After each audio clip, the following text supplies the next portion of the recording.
Hello everyone, you're listening to the Earful Tower. It's another Monday in Paris. This show is brought to you by French Today, audiobooks teaching you French. Hang around as usual at the end of the episode where I'll tell you a little bit about their audiobooks and the things I've been learning, as well as read a little bit of Gmail from you guys, the listeners. But first, what are you listening to? Well, this is the Earful Tower. It's a podcast about Paris, and you may have heard that Paris is called the City of Lights. So lately I've been telling people who ask me what this podcast is all about, I say it's interviews with interesting people who make the City of Lights shine. And that's no exception today. You're going to hear an interview with a man called George Eddy. Have you heard of him before?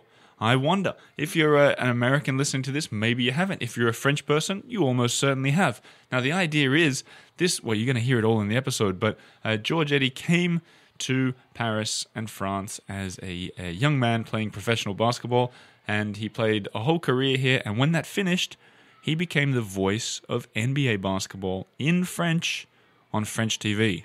So he does basketball, the Super Bowl, the Olympics, and as a result, a lot of people in France know this guy's voice. They stop him on the street, they recognize when they hear him, and we just talked a little bit about that interesting journey that he's been on, including, well, there's a lot of basketball talk in there because the man's interviewed Michael Jordan several hundred times, for goodness sake.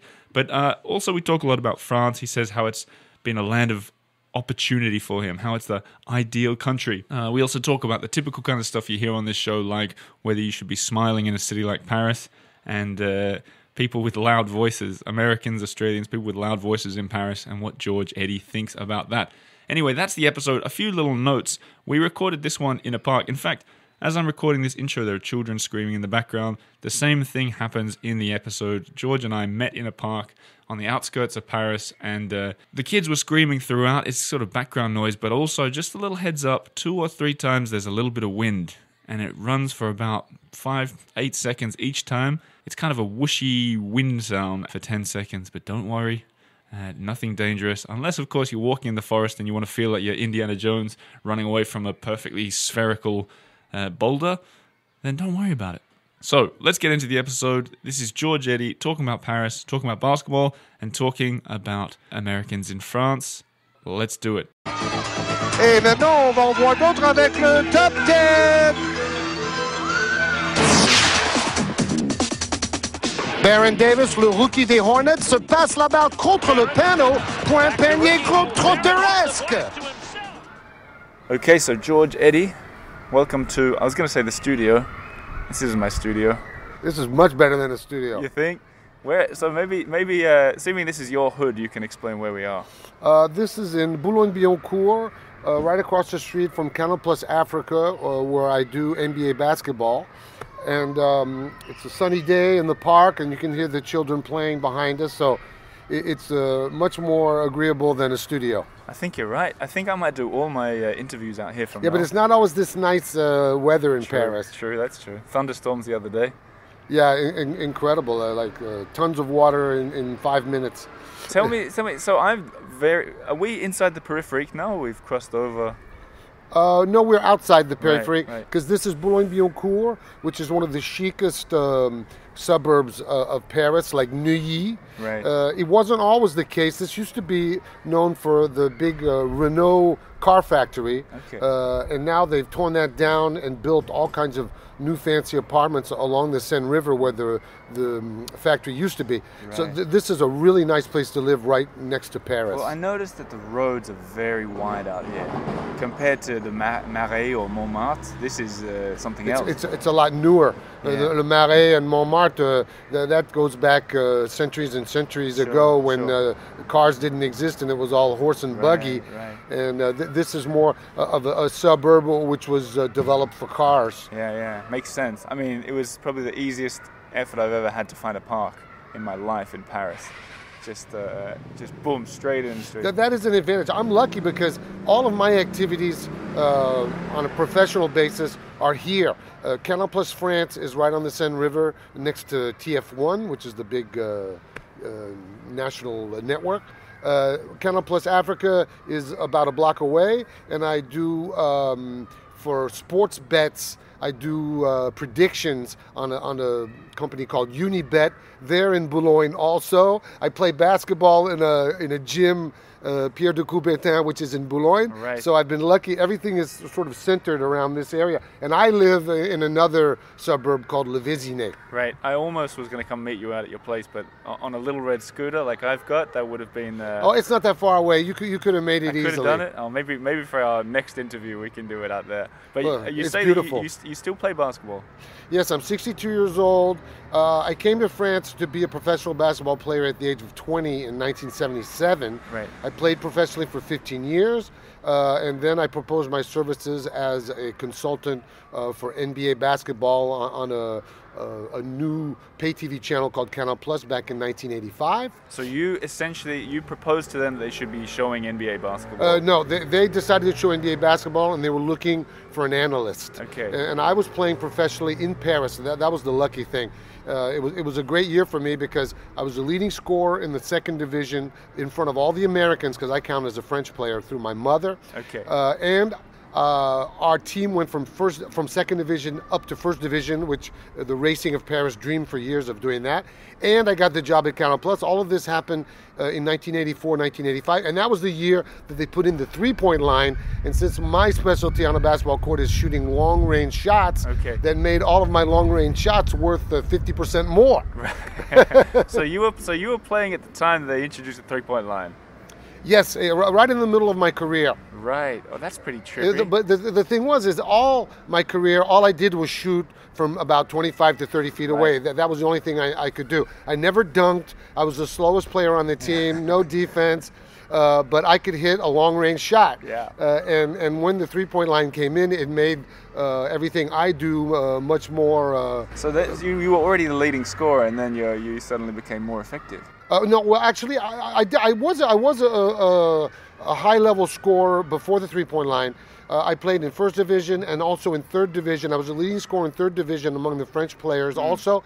And the thing for me was being the leading scorer in front of all the Americans, because each team would have two Americans, and they would always be scoring 20, 25, 30 points a game. And after the first half of the season, I was scoring over 30 points a game thanks to the three-point line. Yeah, wow, that's cool. So you spent 15 years playing professional in France. Exactly. Now, when you came over here at the age of 20, did you say?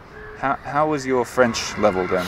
Okay, well, my mother was French, so I was French from birth, but I grew up in Orlando, Florida, and I was stupidly sort of refused to learn French that my mother wanted to teach me when I was young. As in you didn't want to do it? I was just lazy, typical. I would much rather go out and shoot baskets on the basketball court than sit around and speak French with my mother. But it was an error on my part. Later on in high school and college, I realized that thanks to French, I could increase my grade point average. I see. Right. So I took a lot of French in high school and even a very high level French in college, and always made A's, which made up for the fact that I was so poor in math. Right. So I had sort of book learned French, learned in the American university system. But when I came over here at the age of 20 to play professional basketball, I had to learn all of the slang, jargon, day-to-day language, which is different from reading a book by Victor Hugo in French. Sure. And so firstly, how do French people pronounce your name? George Eddy, the guy with two first names. Right. And I see on your name badge there's an S at the end of George. Is that... Well, no, actually there isn't, because I was born in Alabama, and so it's written the American way without an S. But in France, they always add the S because they think it's an error. Yeah. The George without an S in France is a woman's name, like the writer George Sand. Yeah. Okay. So now I feel like I got the picture of the background, and I want to bring up, because we started talking about French and accents, a very recent guest, Vali, the singer. Who I know very well. Well, I want to bring this up with you. I sort of encouraged her to do it, to be honest, George, but she did an imitation of your accent while She's speaking not French. she's not alone in imitating my accent. What? So tell me about, how does that feel? Oh, it's no big deal. Actually, to be honest with you, for instance, there was a paper on or an article on myself in the New York Times a year and a half ago, which was a great honor. But I have to be honest, I sort of am tired of people reducing my 34-year career on TV to just my accent. Right. Or just my enthusiasm and sort of crazy puns and wordplay. Yeah. Those are major aspects of why I've become a celebrity, so to speak, in Paris and in France. And I appreciate those things. But I feel that if you're able to do a TV sports commentary for 34 years, it's also because you prepare, you work hard, you renew the things you say on the air, and there's a lot of work behind that. It's not just having a gadget accent. Sure. Or puns or screaming when there's a dunk. Yeah. But that's lucky that we can focus on you for a full half an hour rather than just going in for the... Right. Well, I don't mind talking about those things, but how many times have I heard over the last 34 years, even French journalists would say, "Oh, you're so lucky to have that accent because that's why you succeeded." Right. Okay, They just reduce and it it down was to part the- of it. Sure. Obviously, you're doing commentary on American football and American basketball. Having an American accent makes the commentary more credible. Yeah. And more authentic. So that's no problem, and I'm proud of all that. And people say, well, you try to keep your accent, you practice having an accent and making bad grammar mistakes. And I say, no, it's very natural. I don't need to practice it. It comes naturally. Were you a fan of, do you remember Valley's song coming out? Yes, very much so. I worked with her at Canal Plus. She was on like a musical magazine show, and she had a similar history to me because she's sort of a French-American background and had most of her career in France. And I remember before I even knew her, hearing that pop song, which made her notoriety. Sure. And then afterwards, she became probably even more well-known as a TV presenter. Absolutely. She was great to talk to. But I think it's interesting how you both have come to France sort of in your early adulthood and True. made full careers in the French And maybe the same thing would not be too easy to do today. I'm not sure. Wonder. To me, France has been a land of opportunity.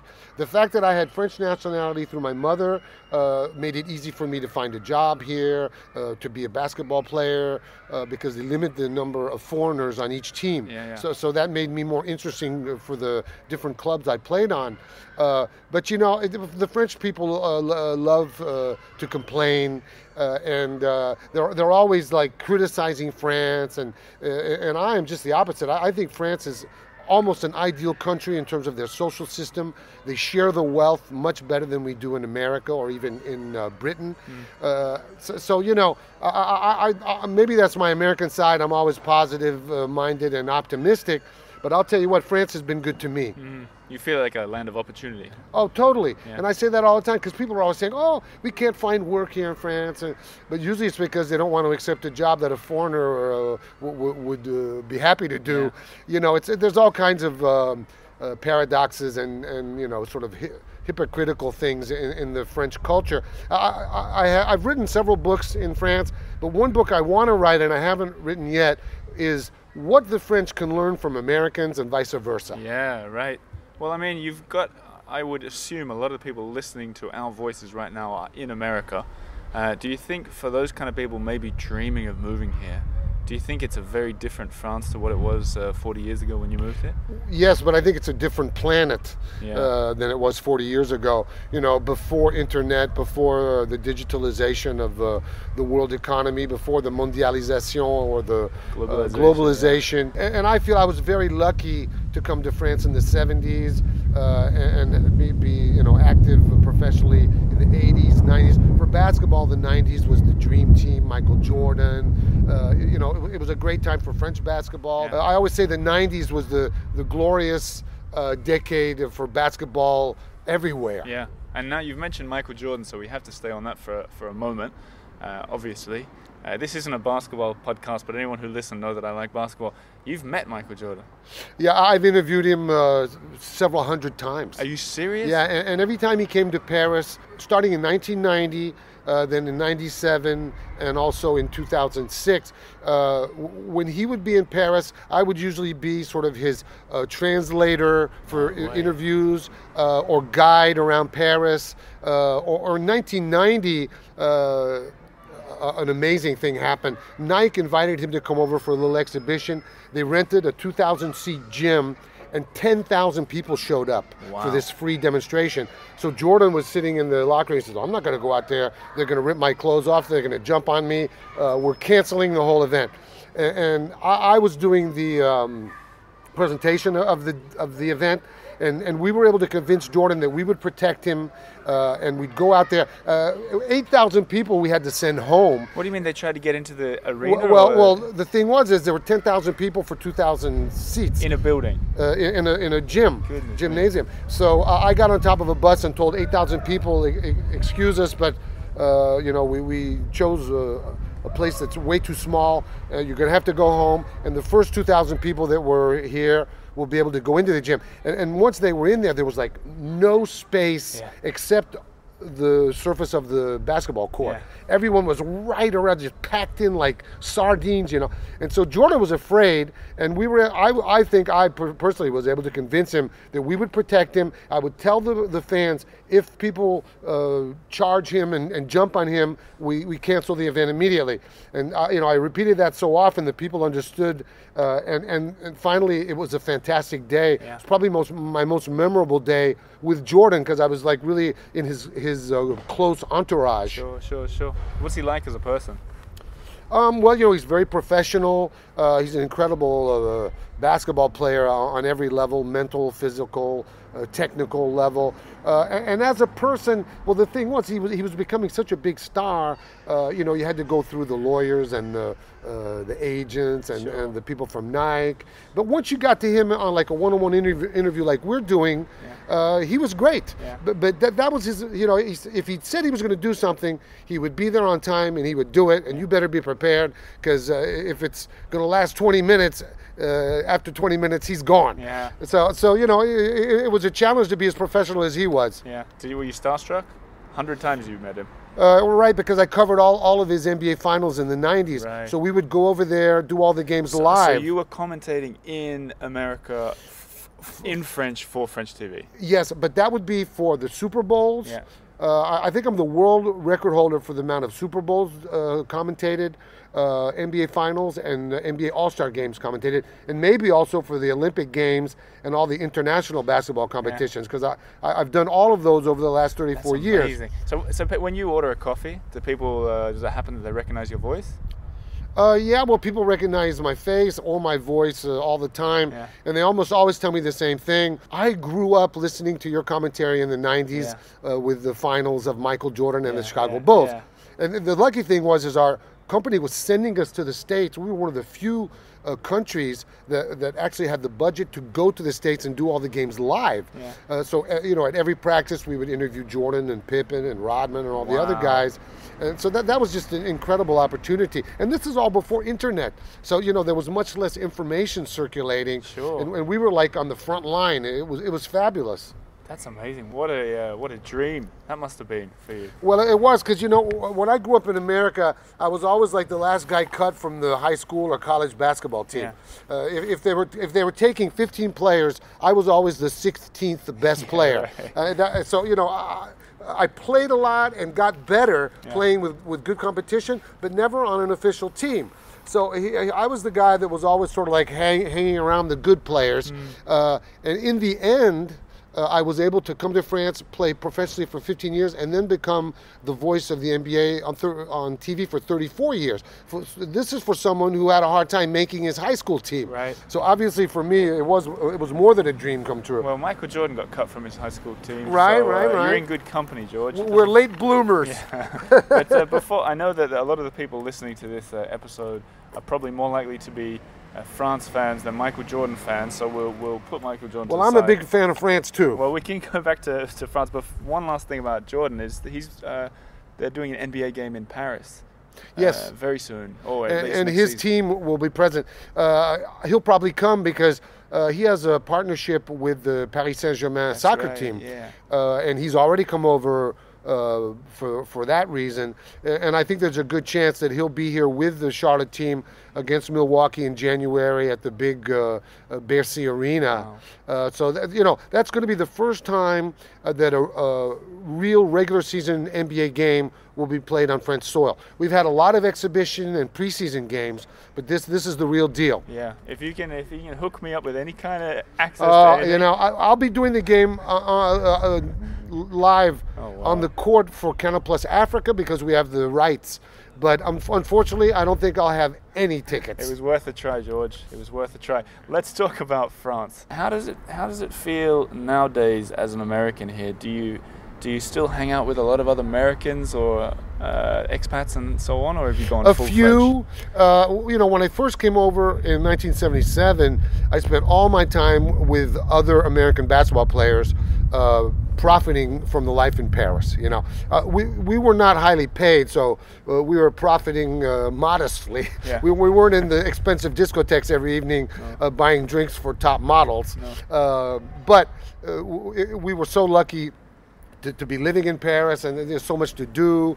This is back in the mid-'70s. We were like pioneers. I was only the second French-American player to play in the top league here in France. So we were, there were some naturalized players, but it was all new. And even professional basketball was moving from like semi-professional to 100% professional. So I lived through all of this transition. But living in Paris, but even because I played in a lot of teams in smaller towns like Caen, Nice, Troyes, Le Vésinet, and I enjoyed the life in those small towns too. And I'm telling you, there's no internet. It was just human relations was what made the life experience so wonderful. Mm-hmm. And maybe that woman over there recognized your voice who just you missed. Yeah, and I have a voice that's quite loud. My wife is always saying, turn the volume down. But maybe that's exactly the right job, a commentator for someone that has a loud voice. No, I got it from my mother. She was a very enthusiastic and charismatic person who did amazing things in the community with my father, notably with Martin Luther King fighting for the civil rights for black people in America. That was really their focus.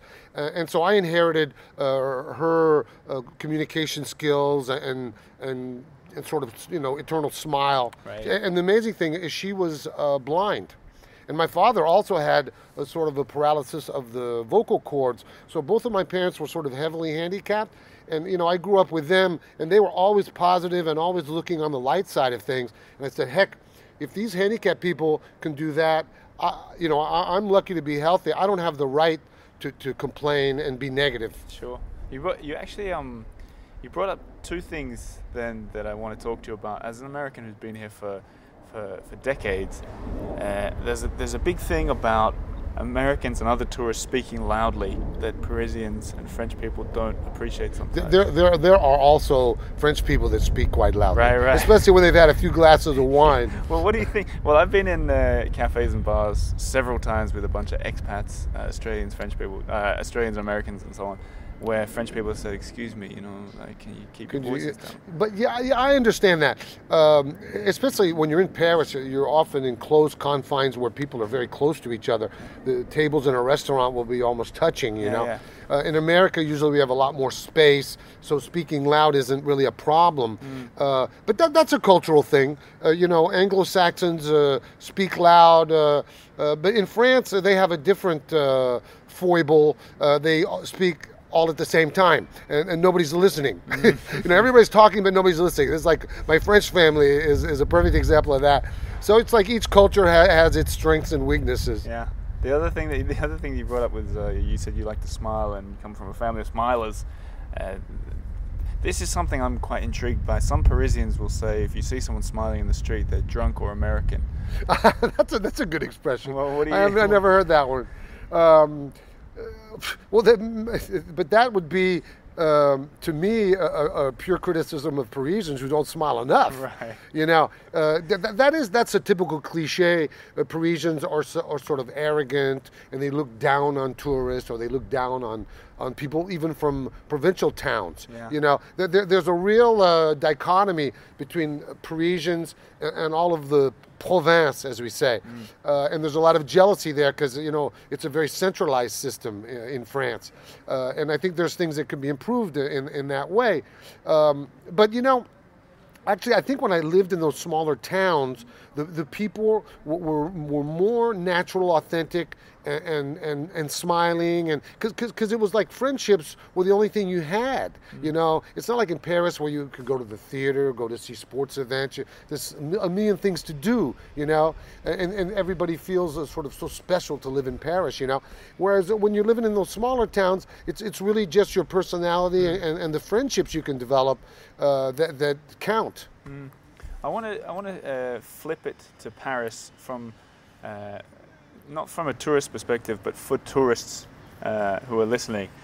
Firstly, do you have any advice? Like, you must talk to Americans, you must have family back home. Do you have any advice for people who are coming over to, especially Paris, of things that they shouldn't do? That they shouldn't do? Oh, you know, it's like any city. There's probably certain areas of town, certain quarters where you shouldn't hang around at 2 a.m. In front of the bus stop or something. But those are just, I think you would say the same thing about Madrid, Barcelona, or Amsterdam, you know. Actually, I've always felt quite safe here. I have a 19-year-old daughter. She's a beautiful girl, and she travels in mass transportation system.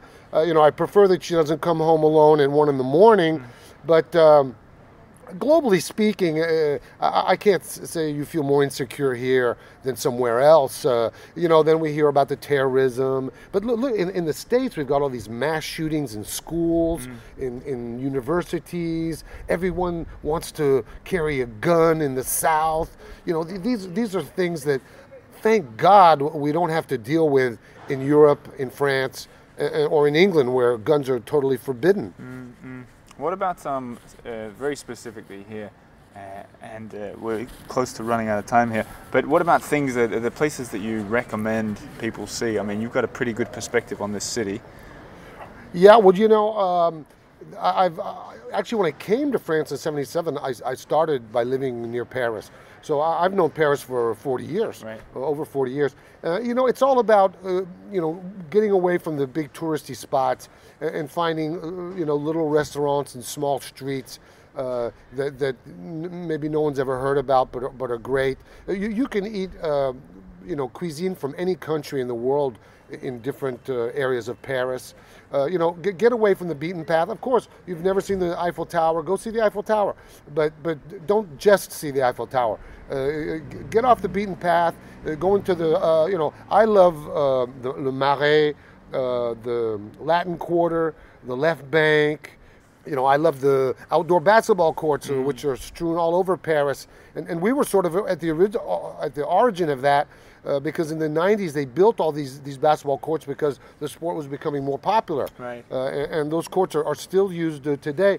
So, you know, maybe I should write a guide or something about all the cool things you can do in Paris that you don't know about. Man, I'll read that guide, George. But yeah, I mean, you should write it. You're the specialist. What about a favorite outdoor basketball court? Well, actually, at the Eiffel Tower, there's a place called Bir Hakeim, which actually Wilt Chamberlain played with the Globetrotters in the early 60s in France, and there's pictures of him on that basketball court with the Eiffel Tower behind him. Yeah. An incredible photo. And I played for years. He's wearing a suit in one of those pictures. Sure. Dunking in a suit, I think. Exactly. And I've played, because I used to live Avenue de la Motte Piquet, which is right nearby, and there's also a great court on the Champ de Mars on the other side of the Eiffel Tower. Right. Bir Hakeim is sort of a municipal sports thing, and they have a fantastic outdoor court. You have like a rubber surface, so if you fall down, it doesn't, you know, skin your knees. You bounce back up again. You can jump higher off it, probably. Yeah, no, actually, that's a great area to visit and live, all around the Champ de Mars, the 7th arrondissement, the 7th quarter. But really, there's good things to see in any part of Paris. Well, unfortunately, I'm gonna ask you the question I often ask guests to round out an interview, where you're gonna have to be more specific. Here's the question, right? Okay. For reasons unknown, you're gonna be sent back to America, and you've got your last day in Paris. And for some another unknown reason, the authorities say you have to spend the whole day in one arrondissement. Which do you choose, and why? Oh, I think it would be the Latin Quarter. So we're talking Saint-Germain-des-Prés and fifth? 5th and 6th. Okay, yes. well, we're going to need to narrow it down. It has to be one or the other. Yeah. Well, I'll go with the 6th, because I lived there for a year. I lived right behind Les Deux Magots, Right. which is one of the most famous literary cafes of Saint-Germain-des-Prés. And you know, the apartment was minuscule. And, you know, I'm pretty tall, and I was bumping my head all the time. But I was never in the apartment, because living in that area was so rich in terms of restaurants, movie theaters, stores, parks. You're not far from, you know, the what do they call, the Jardin de Luxembourg. There's a basketball court there too. But if I had to choose just one arrondissement, it would be the 6th. Okay, good answer. And I think one day I'll have to see if I can get you to do a video with me on one of these basketball courts. Maybe we can play one-on-one. I don't know if people... Oh, that would be a pleasure. Okay, great. Well, actually, if you do my name on YouTube, you can see all kinds of videos of me playing basketball, especially shooting contests like horse. Yeah, funnily enough, that's how I came across you. Okay. So I play basketball with a bunch of guys, and some of them are YouTubers. And they mentioned they were YouTube. Like Briscoe? Yeah, well, I don't play with him, but here's the video that I saw. Now, this is what's so funny, is, you know, I've been doing 34 years as the voice of the NBA on French TV. And the younger generation, they don't pay for TV. It's all over the net. Yeah. And a guy like Briscoe has a large following on YouTube. So we did a shooting contest, and I beat him. Yeah. And so now I'm famous for that young generation, Right. because I beat Briscoe, the YouTuber, in a shooting contest. The fact that I interviewed Michael Jordan several hundred times didn't matter. That's amazing. That's amazing. Okay, well, I'm looking forward to our one-on-one. If not a one-on-one, we can at least, you can show me one of your favorite courts, because like the ones that you said down by the Eiffel Tower, they're absolutely... Well, you know what I'm going to do? I'm going to invite you to come and play with our team of journalists. We have a team I've been the president of the association for 33 years now. And it's like all the sports journalists that like to play basketball get together at Stade Pierre de Coubertin, which is a beautiful old-fashioned gymnasium, Monday, Wednesday, and Friday at noon. And so I'll invite you to come and play. You'll be surprised how good some of these journalists play basketball. I'm in. And listeners, you just heard history. Now I'm going to be playing basketball with a journalist in France. So thank you for inviting me to this park and being on the Eiffel Tower podcast. It's been a pleasure. Vince Carter, c'est un top 10 ou un concours de smash à lui tout seul. La preuve, ce 360 degrés interminable et inimaginable. So there you have it. That was George Eddy. Thanks for listening. But as promised at the start of the episode, a little bit of reader email and then some words from what I've learned from French Today, studying their method of learning French. First, an email I got just the other day from Meg. She says, "Hi, Oliver." I like this email, by the way, because it comes with an idea. "Hi, Oliver. I've been enjoying listening to your podcast while I'm out walking my dog. I especially like the honeymoon episodes." Well, thanks, Meg. "I'm currently reading a book by Mark Pryor, The Bookseller, which is set in Paris. It's about a bouquiniste who is abducted. I googled bouquiniste, or bouquiniste, as I hadn't heard of them, and the old black and white photos of them got me interested to read more about them. Maybe it would be a good topic for your podcast. Cheers, Meg." Now that is a good idea, Meg. Thanks for the email and the kind words. If you guys at home don't know what a bouquiniste is, firstly, I think we could call it an untranslatable word. It's the guys and the girls who run those little sort of iconic green book stalls along the side of the Seine River. and they're on both sides all the way along, and it sort of looks like a secondhand and antique books. It's a really good idea. Bouquinist, I'm going to go and try and find one. If anyone out there knows one of them who speaks good English or even reasonable English, put me in touch with them, and that could be a really good episode. So thank you, Meg. Now, on with French Today. So if you're new around here, the episodes are brought to you by French Today. They do audiobooks. They've got a whole method for teaching you French. And for the past 6 months, I've sort of been talking about some of the interesting words and phrases and untranslatable words that I've discovered. It's a lot more than that as well. It's a whole method that'll teach you grammar by the process of repeating useful grammar, the stuff that you kind of need to know to be able to get by in France. And I've been working through the audiobooks. They start, you know what I should say as well? If you buy one of them, you get a 10% discount, a further 10% discount if you go frenchtoday.com/earful6, earful6, because we're in June 6th. Anyway, I've been doing a lot of the words and the phrases, but last night I spent maybe a good hour going through the pronunciation of the letters and especially the vowels. There's a whole book on it, a whole audio book on it. I'm looking at it now. It's called The Secrets of French Pronunciation. And I made it through maybe half of the book because I realize, I don't know if you guys learning French or speaking French have the same thing. Sometimes I get the letters wrong, and it's really frustrating. And I think one of the big parts of it is, let's say you're learning Arabic or Russian, you have to learn a whole new alphabet. But if you're learning French, you've kind of got the alphabet already. But the tricky thing is the letters are pronounced often kind of differently. And I'm doubly confused, I suppose, because I learned Swedish as well. So all these vowels, A, E, I, O, U, even Y, all of them sound different in Swedish and French. And I think I sort of take shortcuts when I do the French ones. Especially regular listeners will remember that I used to think that the word for you, tu and vous, rhyme. Do you hear the way I pronounced it then? I used to say tu and vous. So, tu t'appelles comment? But I was like, what's your name? But when I really went in deep on this, trying to get the pronunciation exactly right. And I'd encourage you guys to do the same because it was really helpful. There's pictures of a face. I happen to recognize the face. That's definitely Camille there, if you're listening. I saw that's you. Pictures of her mouth showing you exactly how to move your lips and hold your throat when you're pronouncing the letters and the vowels. And this might sound really basic, but it's incredibly important if you ever want to be decent at speaking French. I remember when I used to work in an office and I had to say email addresses over the phone sometimes, or someone would read their email address to me, especially when it's quick and someone has a name like with 7 different vowels in it and they're saying it to you really quickly. If you're not 100% sure on all those vowels, you're going to get left behind, and you'll find pretty quickly that if you don't write down an email address correctly, then you're in trouble. Anyway, I'm not going to go through all the vowels because I think you can go and discover that for yourself.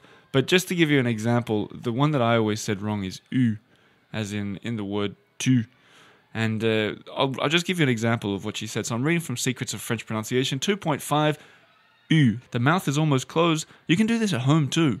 Do it on the train. I'd love that. The mouth is almost closed, but the lips are pushed way forward and up, as if you want to touch your nose. That was the key bit for me. So it sort of looks like you're doing a kiss, and you want to try and touch your nose with your lips. Be careful that the air goes out, not in. You're not inhaling. And this sound does not, I'm reading all of this, this sound does not exist in English and should not be mistaken with the sound that you find in words like pool or full. It's U. Your voice goes way up, and this is the sound found in the commonly known French word tu, tu. So it's in words also like une, lu, bu, tu. I hope I'm doing that well. I've been practicing, and I think you guys should check it out too. There's all the audiobooks for all the levels, right from when you're starting out your journey of learning French to when you're rather advanced. Indeed, but there you go. Secrets of French Pronunciation is what I'm reading from. Go on frenchtoday.com/earful6 for a further 10% discount. That has been a language lesson from the Eiffel Tower via French Today. They're the sponsor of the show. If you go in and buy one of their audiobooks, you're helping this show, you're letting them know that the partnership works, and it helps me keep going. So go and check that out. Otherwise, there'll be another episode on Thursday. I've recorded a bunch. I imagine, now don't hold me to this, but I imagine it's going to be the episode I recorded recently with Christophe, the man who's one of the head auctioneers in the sort of Quartier Drouot, which is in central Paris, where they sell all the cool antiques. You Patreon supporters will remember him because I did a live Patreon walk through one of his auction rooms recently. Recently, I met him in a cafe and we recorded an episode talking about antiques and how to go antique shopping in Paris, things like that. I hope to see you on Thursday. Otherwise, have a lovely day.